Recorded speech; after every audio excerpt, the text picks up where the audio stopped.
Well, welcome to Unapologetically Queer with me, Al Ferguson. I am proud to talk to some of the most inspiring people in our LGBTQ plus community. And today is a great one. I'm so excited about this. We are joined by Erin Parisi. She is a mountaineer, wife, and stepmom, and she is trans. Her quest is to become the first trans person in the world to climb the highest peak on every continent on this planet, a goal known in mountaineering as the 7 Summits. She leaves for Alaska this week for her third attempt to climb Mount Denali and the highest peak in North America at 20,300 feet. Let's talk about her mountaineering dreams, the journey, the efforts to accomplish this incredible goal, and why is she doing it in the first place? And especially what we all can learn from this incredible struggle and the hardship added to that struggle because she is trans. Erin says she is passionate about humanity, ambitions, and the acceptance of trans people. And she shouts that literally from the top of our world. Everest is now in her sights. Welcome, Erin Parisi. You seem to me, first off, to be very unapologetically queer. Yeah, it was a long journey to get there, but that's the goal, is that I shouldn't have to apologize for who I am, and I should be able to say who I am from any point that I can find to do that. Yeah, I'm so excited for you to be with us. Before we get into it, I just want to say that so often the trans lens of storytelling that we tell at Queerness Tonight in propelling the trans community, and I as ally to the trans community, so much of that is focused on trans cannot do X or Y or Z. This is a lovely story, Erin Parisi's story, because it focuses on what trans can do. Do I have that right? It's what you can do. Well, yeah, for sure. I think I told myself I couldn't do it my whole life. It was just transition. And then, yeah, I mean, once I got the courage to do that, it was really about how much can I do, and how much of the things I told myself I can't do, can I actually do and be happy while I'm doing it. Yeah, our viewers are going to be shocked when we talk about all of the things that you can do. Before we talk about the climbing experience, let's talk about your journey to the trans experience. You said, quote, "I am visible to help destigmatize trans people," end quote. What did you mean when you said that?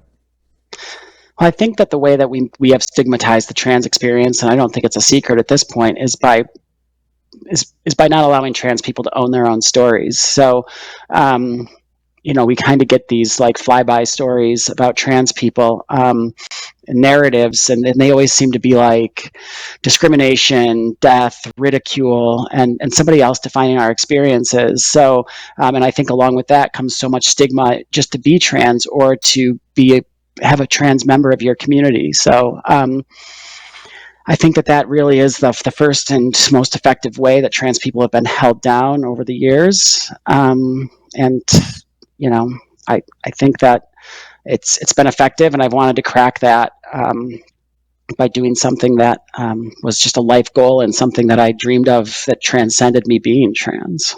Great transition there. The communication of expressing the boundaries that you wanted to crack out of. You created a website. I've spent a lot of time in the last week on it. It's called Transcending 7, and your organization, Transcending. It is a nonprofit 501c3 dedicated to the advancement of transgender rights. You said, quote, "Transcending is dedicated to the advancement of transgender rights throughout all aspects of society by promoting athletics as a platform for transgender awareness and inclusion." End quote. Interesting to me, Erin, because trans sports seems to be a trigger button for so many people outside of our community of fear and really even ignorance.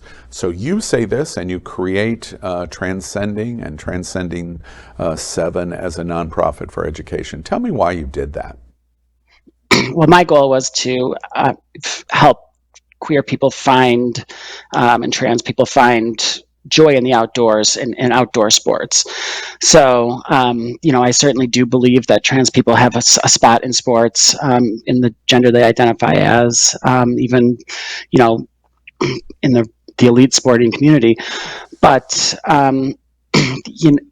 our stories of triumph and our stories of being proud in our bodies, I think sports kind of hits to that immediately. So really, there's so much that's offered through the outdoors, and like you get a lifelong and lifetime of fitness, I think, comes together after we advance beyond kind of competitive sports, and we move on to the benefits of sports for lifelong healthy lifestyles, and that's really kind of where I've been trying to focus my efforts in outdoor inclusion. I want to focus just for a minute more on the politics of what we're watching. Of course, we're broadcasting from Florida. We're almost ground zero in literally trans hate in our schools, in our healthcare, etc. More than 500 bills under consideration in 2023 against the LGBT community, and especially focusing on the trans community. Bathrooms, healthcare, hormone treatment, pronouns, you name it. What do you think from your seat? I understand your lens is sports and it's not overtly political, but from your seat, what do you see is going on, and what should we be all doing about it? Well, I think when you look at all the laws, they are aimed at visibility. So, you can't be seen in public. You can't be seen in libraries. The book bans all revolve around seeing a positive narrative in books. I think, this all goes back to my stigmatization message. As far as having kids in school and having kids to have rights in school, I think what people are really afraid of that are passing these laws is that the next generation will be accepting because they'll have known someone who's trans. So in general, I think all of these laws, all 500 of them, are based on suppressing our existence and stigmatizing, and not only stigmatizing this generation of trans people, but every generation of trans people to come by treating them like we can't talk about them, we can't see them in society, we can't celebrate their victories, and we can't talk about their stories. So I think every one of those 500 rules comes down to a group of people who are afraid to even see another group of people and humanize their stories. And in humanizing the stories, you use the metaphor of sports. Your journal at transcending7.com. Everyone must go to Erin's website and read so much of the journaling that she has done in this experience. It's quite great. And in that transition of the anecdote, using sports to accomplish what you just said, you said something that I thought was very interesting. You said, quote, "Mountains have long served as a metaphoric and literal proving ground that individuals and communities face when overcoming a difficult path in forging pride and a community identity. We are seeking to share the same growth, both personally and as a community, through this mountainous endeavor." That to me is so interesting because it says loud and clear the challenge of going to the top of a mountain is similar to exactly what we're facing in America and facing these bills, and even in the very existence of the trans community. You use that as a metaphor. It's true. I mean, if you look at Everest itself, the story of Everest was climbed by a generation that was disenchanted and disenfranchised by World War I. And then again by World War II, and these were kind of younger European men who were going off to these far off places and trying to redefine themselves after seeing the horrors in war, and I think the world really related to those stories. They leaned on a population of people of color. They were the Nepalese people who were the most amazing climbers and remain the most amazing climbers in the world, who were by and large ignored in I think in that whole struggle, but also a community who's gained a sense of identity and strength through mountaineering. And it took another 23 years, I think, after then. I think it was 1976, the year I was born, before a woman climbed Mount Everest. It took 23 years. So you see over and over again, I think by the time a Black woman did it, the year was 2003. You know, mountains have shown a difficult path to marginalized people historically, and all of those communities I've told you about, the people that have climbed those mountains, have created these great stories of inspiration for me, anyways. Where if you read about those stories and look at what was accomplished, and the sense of pride that they brought, and the sense of accomplishment, and the sense of growth they brought to their communities. I mean, it's absolutely phenomenal. And, you know, when I look at trans stories, and when I was growing up and looking for trans narratives to find, I just couldn't find those stories. Yeah, excellent. You connect what you just said to mental health, and I've read a lot about what you've talked about and how transcending your website, your mission of climbing the 7 top peaks on all 7 continents. And I thought about what happened this month. A new survey this month showed how grim the mental health is for the trans community, especially for our youth. The survey found from the Trevor Project that nearly half of all trans youth have considered suicide this year. Half. Among this percentage of transgender and non-binary young people that receive gender-affirming medical care, nearly 2/3 of them are living in fear about losing access to this care. And then I read you say, quote, transcending 7 could improve transgender athletes' mental health, and that was a principal goal of what you were doing. Tell me about that in terms of how sports and your representation in climbing can help mental health of trans people, but especially our trans youth. I think what you missed in the studies is that these are the outcomes for people that aren't supported or are living in environments where support is threatened. What we find time and time again in studies is that when trans people have a supportive person in their life, just one supportive person in their life, you revert the suicide statistics and the mental health statistics almost back to where the cisgender population is. So not only do we know that mental health is impacted by marginalization, stigmatization, and, you know, placing this burden on trans people, whether it be legislative or, you know, whether it be social, we know that supporting a trans kid creates the exact opposite effect and can return them to the same stats that everybody in society is facing. So to me, again, the problem was when I was growing up and I looked at the narratives and I looked at the laws and I looked at the stories that were represented in the libraries. First off, the stories in the libraries, there just were none, right? The stories that I found when I went to libraries when I was a kid, and I did, were stories of medicalization, where they would talk about kind of comorbidities of trans people and mental disease or criminality. And then, so everyone that I read about was a statistic, and how often a trans person was also, you know, basically a criminal, right? And I think that was probably a product of, you know, trans people trying to live and get through in the 80s when they didn't have support and society had kind of outcast us. And most of the other stories I read were about morbidity and being trans, how likely we were to die before other people. And that's hard. If you live under that pressure all the time, that's hard.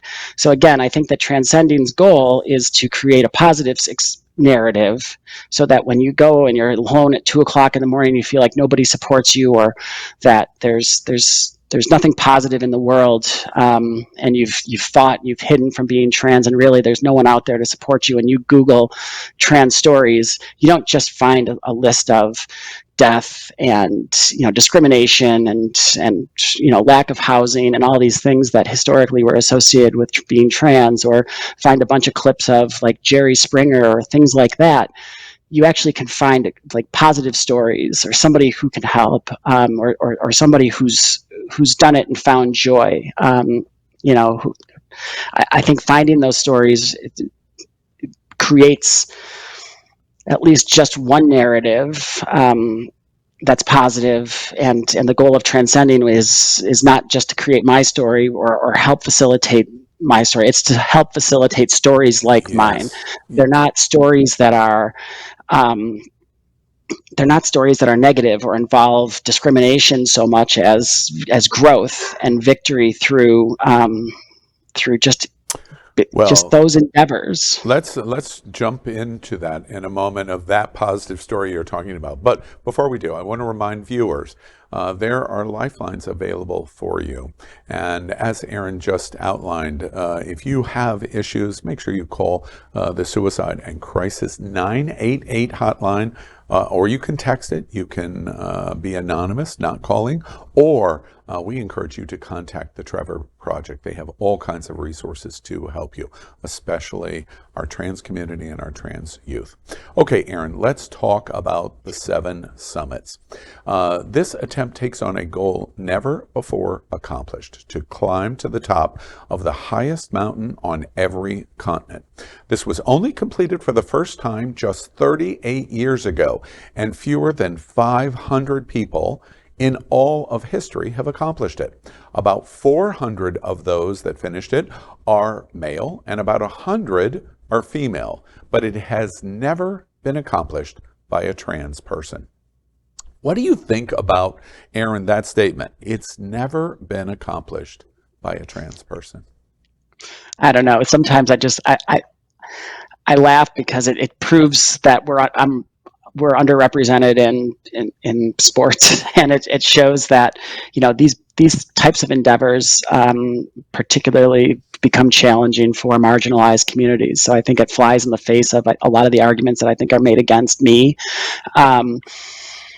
on a daily basis. One is that I'm not discriminated against for one reason or another. I hear that all the time. Like, how do I just receive, and here it is, you see this disparate outcome that's very clearly shown here. And I think a second one is people have grown so adept at talking about, these couple of trans people that have ever participated in sports, but yet here we are, 500 people have summited the 7 summits. And not one yet has been trans. And I think that that's pretty reflective of what we see across sports, is that really trans people were never were never represented at the level that we exist in society, and still that's too much. Yeah, Erin, and I'm really curious in terms of the way you just answered that question. 500 people in history have accomplished this goal. Imagine going to the top mountain on all 7 continents. Only 500 have accomplished that in all of history. 400 men, 100 women, not a single trans person. And when you say that in terms of what you just said, you're talking about the broad community, maybe even the LGBTQ community. But when I say no trans person has ever accomplished that, I'm curious what you think the trans community thinks about your goal. I hear from people frequently that it's amazing and that they love it. I've gotten feedback from people around the world. I've gotten notes on Instagram, and I would say that I probably get 10 hate messages for every one that's positive, but it could be 100 to 1, and it wouldn't matter. That one message I get from Germany that somebody says, "I can't believe you're doing this. This is amazing. Thank you." I got a check from somebody that, I think it must have been maybe a month or two ago, that, it was this handwritten note, and the writing was just scribbled on this little note that said, "I read about your story," and I forget where, but you looked at it, it was just like, this person has basically, I don't want to paraphrase the note or say much more about it, but you looked at it and you're like, this person has not had this type of narrative their whole life, and they've looked for it, and they just wrote me a $20 check, and they're probably on a fixed income based on the information that they've given me in this letter, but they took the time to write that check. And those Lovely. little notes and those little things make me feel like I'm giving something back to the community. And Yeah. I think that there's a lot of opportunity for me to do that, because there were a lot of people that have carved a place for me to be actually doing this right now. It took decades for Yeah, this to be a decades. reality to even think And about. and to that point, let's talk about how this is and will be accomplished. It's an interesting story. First, your first down under accomplishment was just at 7,310 feet. You write about it in your personal journal like, yeah, I took a day jaunt up to the top in Australia to Mount Kosciuszko. Kuko. Did I pronounce that right? Kosciuszko. Yes, okay, thank you. What you That's said. okay. Let's call it Kosi. Let's be clear. Therefore, you've conquered Australia in February of 28. But what's even more interesting is that just the year before, in 2017, you were in full transition with major facial reconstruction and larynx reconstruction surgeries. You said from and in your diary journal, quote, by January 2018, my confidence had returned, but I wasn't sure yet about my strength or endurance. Still scared by the challenges of the world, I applied for a passport and received my first travel document ever with a giant F in the sex demarcation. And it was finally in my name. I rented an outlandishly decorated, though cheap, camper van in Sydney and headed south to the snowy mountains of Australia. End quote. Now let me get this sure and make sure I understand. You had your own Priscilla, Queen of the Desert moment to launch the seven mountains of the world. Is that right?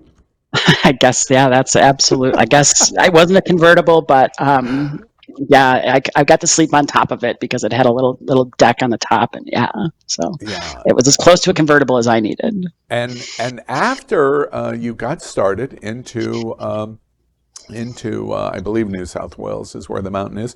You said what happened after the climb was what was so special to you. You said, quote, after I finished my peak, I moved on to living in anonymity I hadn't known for months in the small, blue-collar rural towns I passed through without notice or incident and felt the peace of the mountains, the ocean, and the Shiraz-bearing countryside, end quote. Well, first off, good taste for Australian red wine. But I'm curious, when you wrote that, and that moment, that kind of honeymoon moment you had after a significant surgery transition, is that what the trans community really wants, is just to live in community, maybe even unnoticed? Is that what was your point there of what your time in these small rural towns after that first climb? What was the point of what you were saying there? I think trans joy is really the part of my story I probably should talk about more often, because I think this was about, after probably the toughest couple of years of my life, after having to come out to so many people over and over again, after being outed to my friends, after losing family members, after picking up this whole second chosen family, all of these things I went through. Just to breathe a sigh of relief and say I made it here, and just to find just the joy, not in a victory over some battle, but a joy and in just relief that that I was just able to find my way around and celebrate in a manifestation of me that I was comfortable expressing myself in. Um, that was really the takeaway, I think, after the mountain, was like, you have happiness in your future because there's joy in your future. You say the phrase trans joy. I have, in my experience with Queer News Tonight, I've met and learned from so many trans people. When you say trans joy, were you aware when you were doing this in Australia after that first climb that you were experiencing something that is so rare in the trans community? To have that moment of sigh of relief, ecstasy, I'm here now. Were you aware of it at that moment, or it was just something you were living? I don't think it was something that I was mining for. I didn't realize that I would find what I was going to find or what I would find. But I certainly, you know it when you find it. So Yeah, yeah. um, I don't think it's it's not what I knew that I had set out for, and yet there it was, and kind of it's like warm and like tender glory.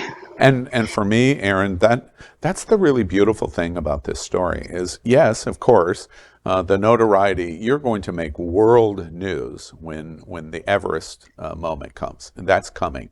But that really isn't the greatest part of the story. The greatest part of the story is what you're saying, that started in the little tiny 7,000 feet peak in Australia, and the moment for you. In my opinion, that's what I see. Your next climb is more ambitious. The 19,341 foot to the summit of Mount Kilimanjaro. You conquered Africa in March of 2018. And something interesting on this. Africa is dangerous for LGBTQ, especially trans. You said from your daily journal the following, quote, I was struck by the reality that Tanzania wasn't known as an LGBTQ friendly destination, nor was Africa by and large. As proof, Tanzania still had a law on the books that provided for intense fines and a 30-year prison sentence for anyone convicted in court of being in a same-sex and male relationship.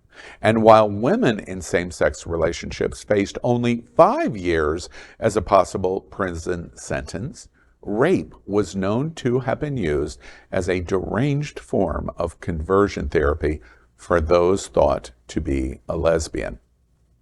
When I go on and read the thought of the irony of your climb at Kilimanjaro in Africa, the irony of being a trans woman, but especially your achievement in Africa, watching the sunrise on the rooftop of Africa, it was on International Women's Day.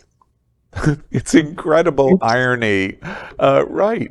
As a trans person, safety must have been front and center for you. How did you have the fortitude to continue on with what you faced? Well, the fact that it was on International Women's Day was completely a coincidence. You know, I had gotten there. I'd gone there once in 2012, and I went back. And I had searched out the same resources I had gone with the first time I went. And I was lucky enough to have found them, but my trip didn't go as planned. So I got I had several delays. So I was kind of sitting in a hotel in Arusha as we pieced together through the delays and got a team together that could do it. And I went up there solo. And while I was doing that, you know, I certainly was aware that I was alone in a place where certainly if not vigilante justice, that the court system was geared against me if something went wrong. And it was crossing your mind that that was a possibility. I wasn't really working with that much of a safety net, you know, being there alone. I want to give It an just example. changes I want things. to give an example of that I think is so interesting. Again, from your diary journal. And I remind everybody, you want to go to the website. There is so much incredible written. You wrote on this experience in Tanzania and Mount Kilimanjaro, quote, I knew I needed to be stealth in entering Africa in order to assure my own safety. The problem was the African tour providers remembered me, and Erin just referenced it, in my former life 10 years earlier as Erin, A-R-O-N, and remembered my name, and I couldn't reasonably explain my transition as I didn't want to negatively affect my chances of survival as I proceeded on my quest to the summit, Kilimanjaro.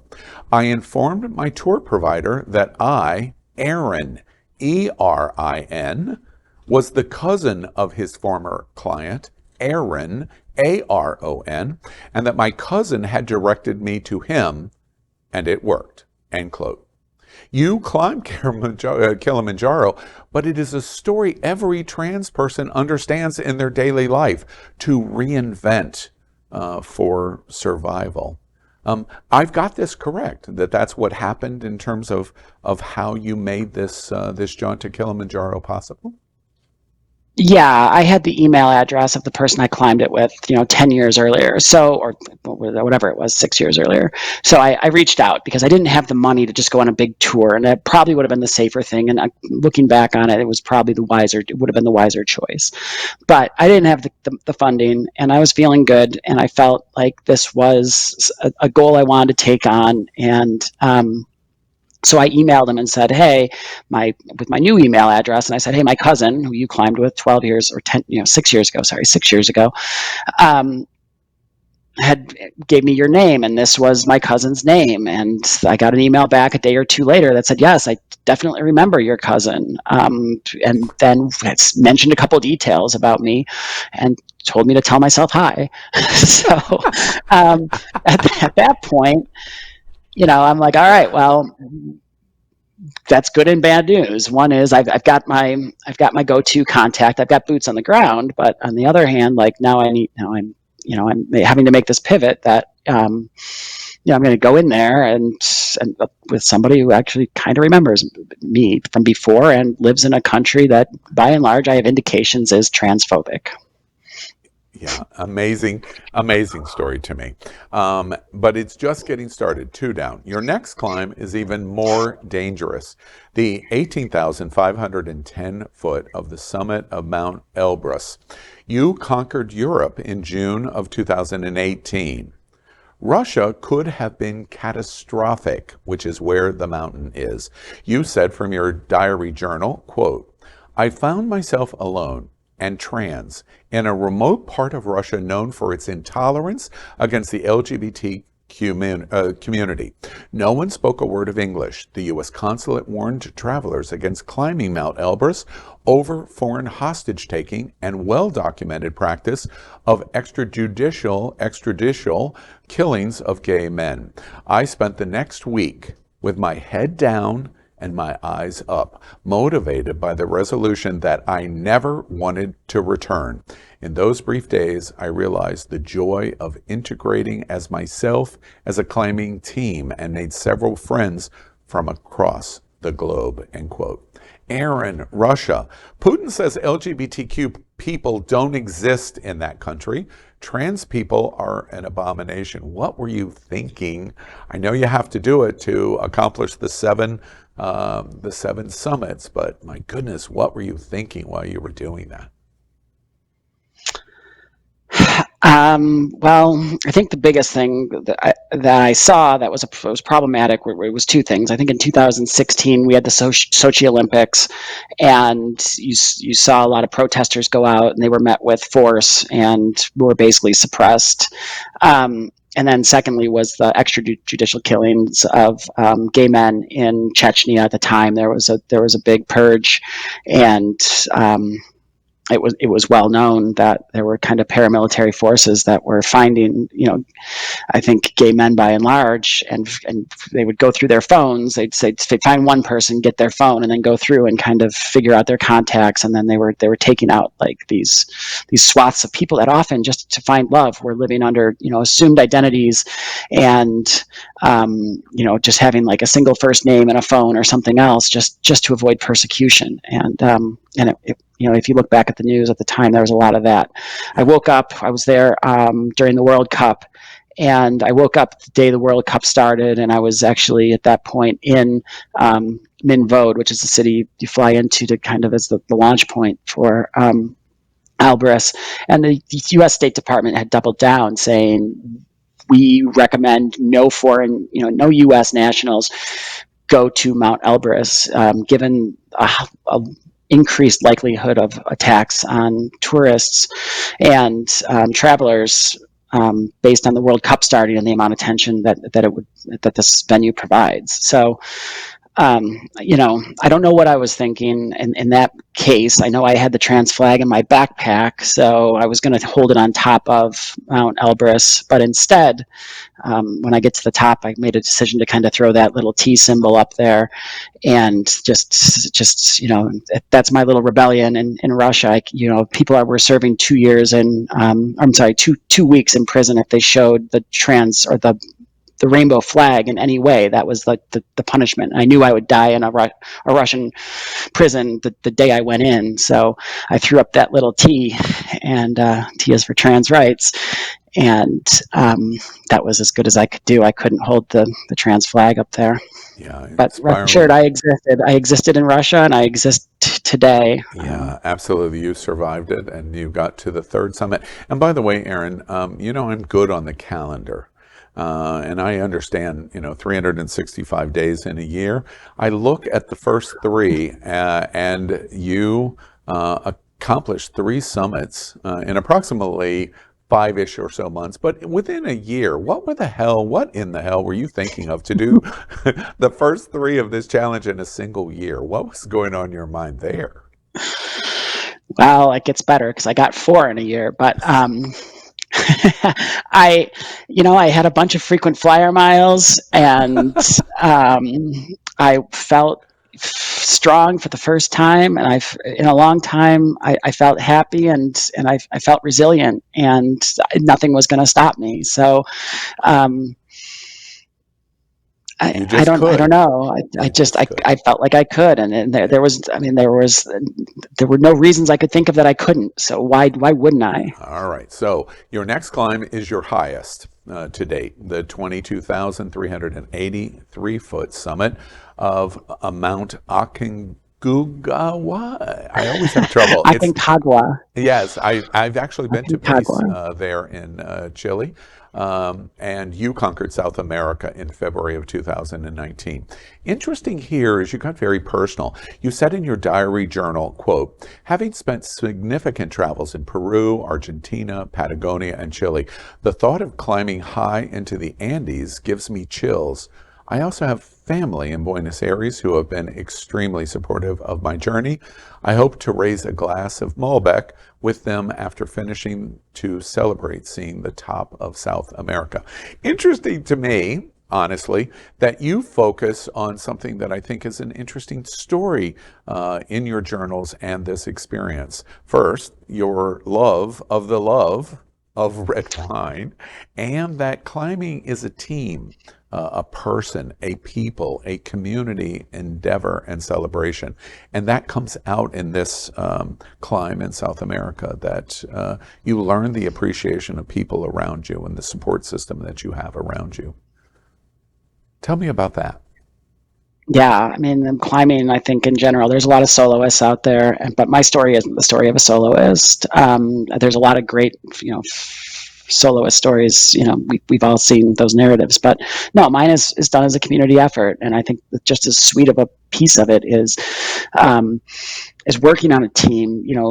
Hoisting, being on the rope team together, knowing that my life is in the hands of somebody else that it values my life, and socially it's the same thing. I do this with the support of my family. I do this with my friends, and I do it with all the people who have helped raise the money and raise the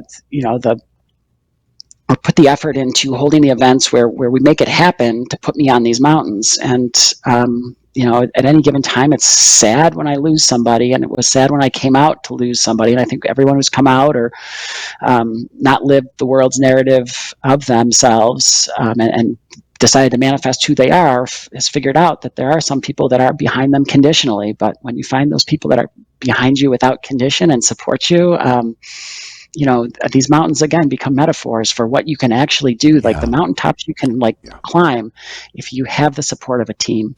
So my cousins in Argentina were a great example of that. And they're just amazing. I love them to death. I think it's a wonderful story for the trans community too, because it's an indication that you have friends and you have family and you have adopted family, and whoever supports you are really critical to the success of the trans joy you're looking for, which is what I just heard you say. Your next climb is the most remote. Now, all of the experiences you've had so far, now it really gets real. The 16,050 foot summit of Mount Vincent Massif. You conquered Antarctica in February 2022. And to me, this was another interesting moment, the lonely trek to the top of the bottom of the world, literally, gay joke, insert here. You said from your diary journal, quote, I have a curiosity and fearful apprehension envisioning the cold, unpopulated expanses of Antarctica, the windswept, high altitude and desolate expanses with Antarctica will provide the harshest environment I will ever face. I only imagine it will be the closest to visiting another planet that I will ever face. Now, very rare. Tell us what your experience of Antarctica was for you. It was extraordinarily tough logistics. So I'm finding my way from Colorado to Antarctica, and it's basically 2 continents away. And I don't know if there's ever another chance that I would have to be 2 continents from my home continent. So you've got to go through all these small towns and airports and meet different people. And it was all during the time of COVID. So, getting onto Antarctica, I guess it was pretty well sealed off its space. Was extraordinarily difficult as far as just logistics through COVID go. We all know what travel looked like during COVID, and here I am getting to Antarctica. So I get down there, and it's interesting because we're all in the same struggle together. We are an encapsulated team, but we are a team, and we're all going through kind of the soul draining cold and like the weather, and we've got all these, you get the down days because the wind is blowing too hard, or the weather is just not right to travel, or it's too cold to walk. But you can always laugh as a team. So really, again, you're having to find success as a teammate and as somebody who's just part of the greater joy of mountaineering. And that was awesome. You were able to fly the trans flag at the top of Massive? Yeah. Up until then, I guess the trans flag had been down to the polar research stations a few times, but I'd never seen it on top of the mountain there. So I just grabbed those trans colors. You see them right there, blue, pink, and white. And a sponsor had made that banner for me with the trans flag kind of prominent in the middle of it. And Mount Erin, Vinson just. I know at this point this has, if production could keep on that picture, please. Let's look at it again. And a side by side with Erin. So you're looking at this picture at the top of the bottom of the world. Again, we make the joke in Antarctica, LGBT joke. But trans people all over the world are going to be watching you right now, listening to you right now, and looking at that picture. I know it's old hat for you, but you can't look at your face right now and that picture and think, oh my goodness, the representation for your community, the trans community, what that moment must be like for so many people that are looking at this right now. Yeah, you can't get the message out when you do it. So I knew about it for a week or 2 weeks before I could actually get to a place where I had internet to send that picture out. And then I put this Instagram post up, and all of a sudden I start getting like all of these news articles and requests for like reporters to speak with me, and there's articles being written in languages and with letters I didn't know because they weren't like standard letters that I knew. I'd seen it in Asian languages, and I'd seen it in Middle Eastern languages, and I'd seen it blew my mind. And then there was a video game called Celeste, I forget. But it was a trans climber who had climbed to the top of the mountain, and people started bombarding me with like pictures of this climber and telling me like, this is this person. I had to do all this research to figure out who this even was. It was really surreal to be kind of at the end of the earth, like the last place I think I could probably have gotten an internet signal, and be like, seeing this message start to just spread around and start getting all of these messages back about people saying thank you and talking about like in their conversations on Reddit or Instagram or wherever it was, like, this is this big moment. And I was just like, I still have frostbite from that, and I don't know that I could send out a video. To that point, Erin, I'm looking at that picture and looking at that person in the eyes. You've still got to climb down the mountain, which is going to take incredible time, and 7 days before anyone in the world's even going to know that this has happened. When you were holding that flag at the top of the mountain of Massive in Antarctica, was it washing over you, the significance of that moment? Were you realizing what was happening at that moment? I think it was it was a personal celebration. I started dancing around and I started yelling like, "We've got a trans summit of the highest peak on Antarctica. We got this awesome like summit in Antarctica." And then I realized I'd never come out to my team until that moment. So I'm on the top of Antarctica in the most remote place I could probably ever be on Earth. And I'm coming out to a group of 12 or 15 strangers. And it's that point when I'm just like, all right, well, I got 7 days with strangers. I don't know how they feel about the trans population because, statistically, we know that there's a certain percentage of people that just don't accept trans people at all. And at the same time, and so I'm a little bit afraid, but at the other side of it, like, it's just joy. I was just like, that was it. We have a trans ascent of this highest mountain in Antarctica. Like, how long did it take me to like get here and raise the money and like get through COVID and do all of the things to put a trans person on top of the highest point in this most remote place on Earth? I can hear the emotion in your voice. 5 down, 7 summits in the world, 7 continents, 5 down, accomplished. Your next climb to date is going to be your hardest, if the indication of the number of tries is any indication. The 2,310-foot summit of Mount Denali. You're leaving this week for this climb. You will try to conquer North America starting this week. Erin, I want to say I especially appreciate this attempt that you're going to make this week. And the reason is because I have explored and know Alaska as North America's last frontier so well. I've been to Alaska more than 30 times. I have been to the top of the mountain that you've climbed, or you will climb this time. Then when I went, it was called Mount McKinley, but oh, by the way, I did it by private helicopter. It's slightly different than what Erin does.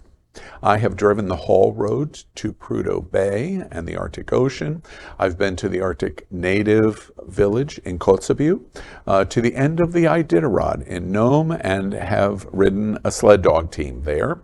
I've been to every national park in Alaska, including Katmai, to see the largest concentration of grizzlies gather in the world, to stand in the waterfalls in the fall while salmon literally jump into their mouths.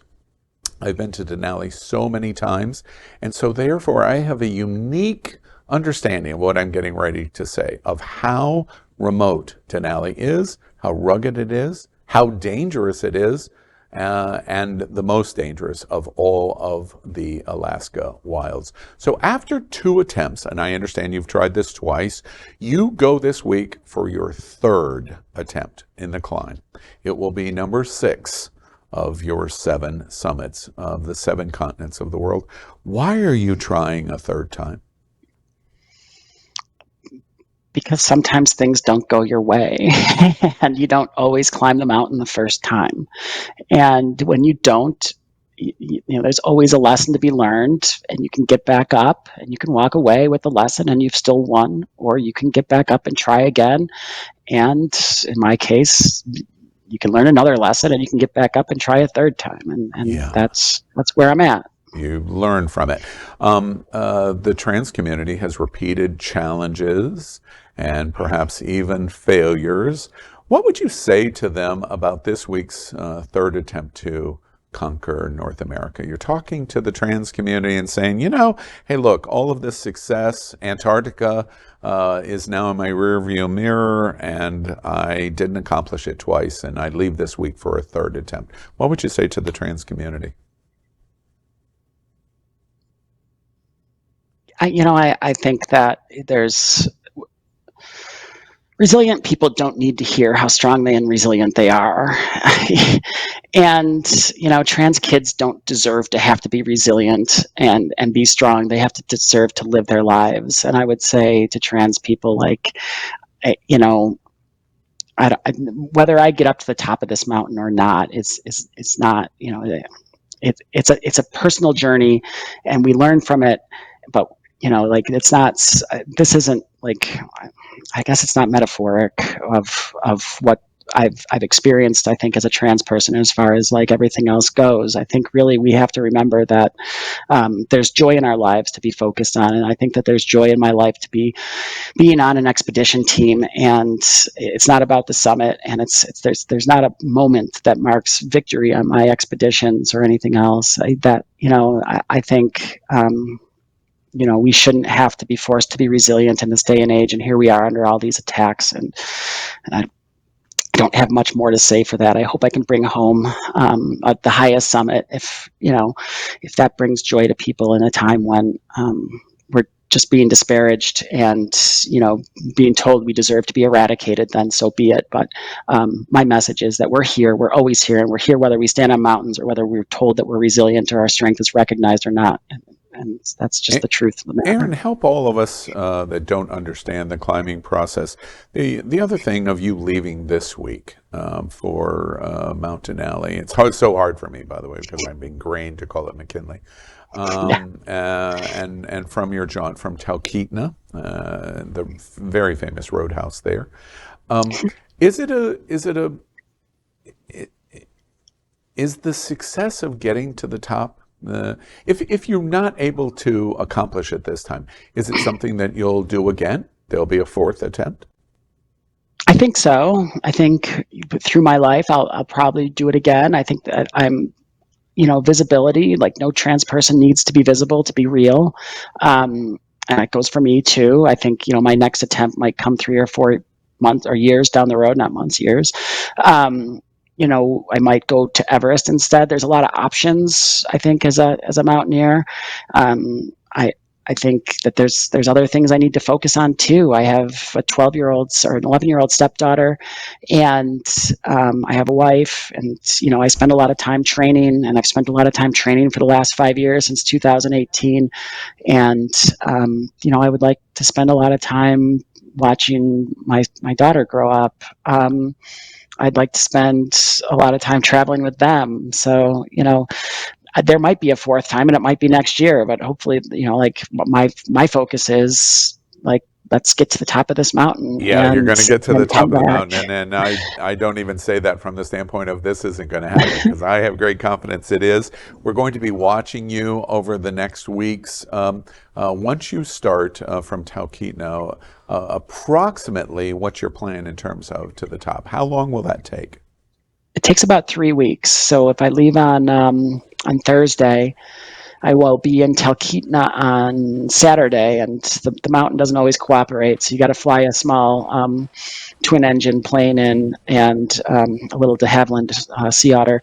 You fly in, and weather has to be right for that. So once you get to that point, it takes probably, in a good expedition, I think a comfortable amount of time would be 17 days. Yeah, so we're looking at estimates where we're really going to look closely in terms of reporting. I know communication is difficult, but we're going to look at reporting around the 15th to the 20th as a reasonable window in the month of June. Now let's see, does anything else important happen in the month of June? Oh yeah.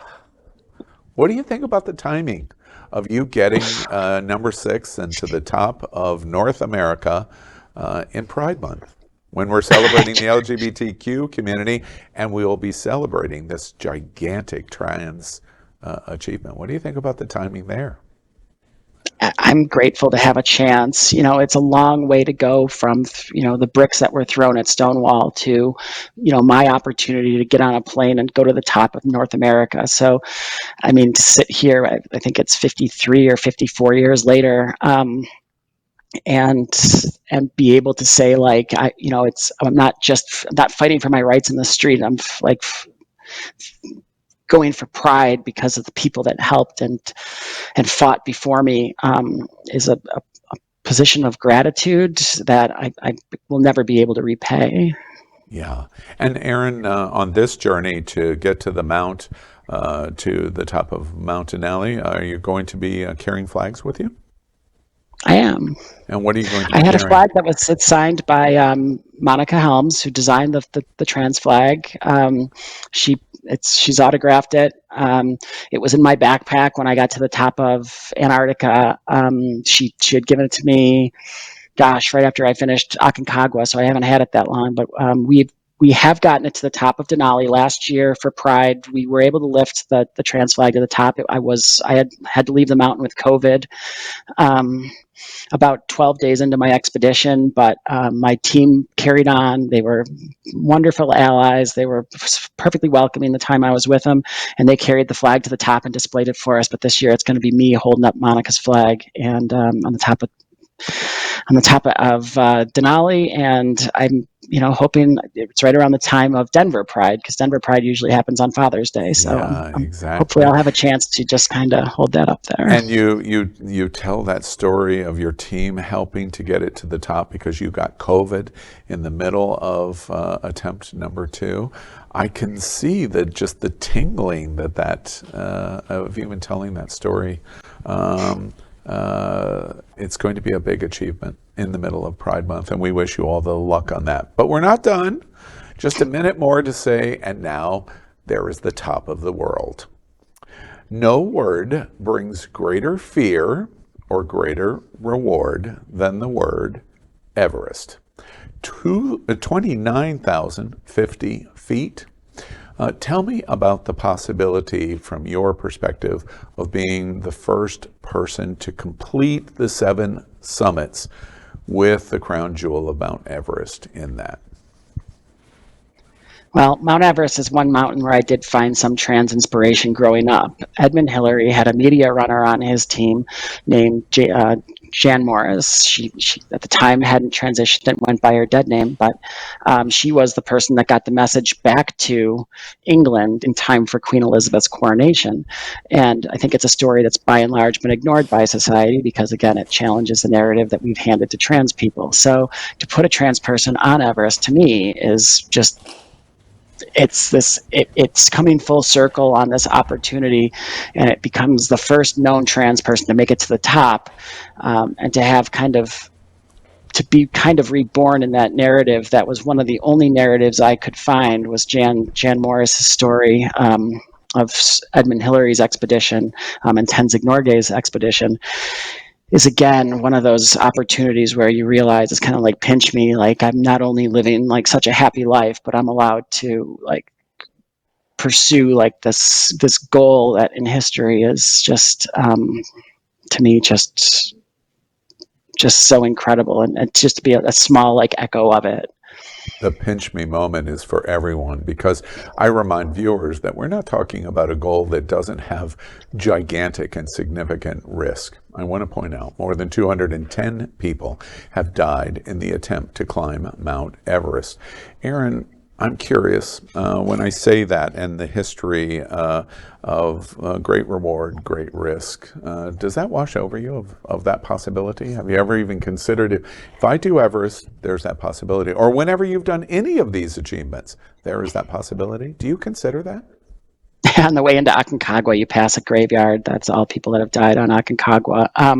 And there's plenty of stories on Denali and most of the other mountains as well. I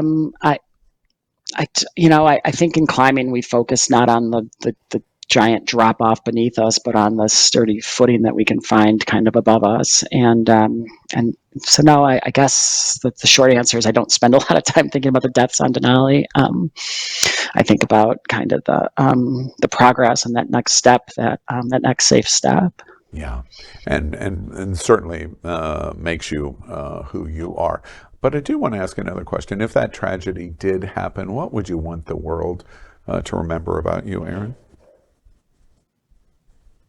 I think the biggest thing is just that, like if I have died following my dreams, then I had a chance to follow my dreams. When a trans person is killed in the streets just trying to be themselves, that person again also just died following their dreams, and again I would have put myself into the situation where that was a reality, and there's a lot of trans people that die and they don't have that chance. They are literally just being themselves and facing death. When I look at the death zone on Everest, and when I've looked at it through my story, it's always been kind of metaphoric because it's like I can travel around the world, but I got beat up in my own neighborhood. So I think, death is a reality for a lot of trans people a lot of the time. I try not to focus on it again. I try to focus on the positives and the goals and the next step forward. But the reality is that when I started climbing, I was very much stepping into the world and trying to find a safe space, in a space that I could grow. And here at home, a lot of the time I feel like I'm really just trying to exist, and a lot of us are dying just for trying to exist. Yeah, beautifully said. And it makes me, as you talk about how the trans community fights in the similar way, what would you want your trans siblings to say about you in the unlikely event that that would happen? I think the biggest compliment to me is when people just send me a note saying I'm inspired enough that I got my passport and I'm ready to travel the world. I hope that the only thing they say about me is that this inspired, this inspired me or made me see that it was possible to get on a plane, to face that TSA line, to go to that country that I didn't think might be safe, to come out, to find a friend, to take whatever risk it was, to manifest yourself and be happy in life. And if somebody says that my story gave them that, then it was a success. And I think just one person saying that makes it a success. Yes, and I suspect many more than one person will be saying that. We're going to watch you in these coming weeks. Very exciting as you leave this week for Alaska and Mount Denali. I remind everybody, make sure you follow Erin Parisi.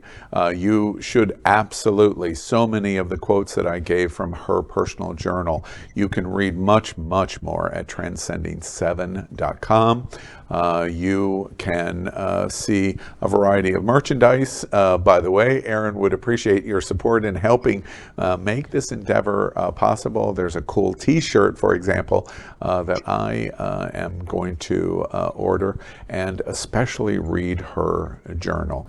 I want to finish with Erin as she leaves this week for the 6th peak. Attempted twice before means nothing is guaranteed. North America's Mount Denali. I was inspired by something you said in your journal, and I want to read it. Quote, "We are also sharing a positive narrative of what it means to be trans and reverse a long-held misconception that being transgender should be a detriment to personal growth. We will boldly proclaim from the highest points on every continent that we are proud and we are able and we will hide no longer." End quote. Erin, powerful, powerful words. Thank you. Thank you, Erin Parisi. We'll follow you closely. We're excited to watch the journey. Everyone in LGBT America and the world will be cheering you on. And thank you so much for joining us at Queer News Tonight. Thank you. Thank you for having me.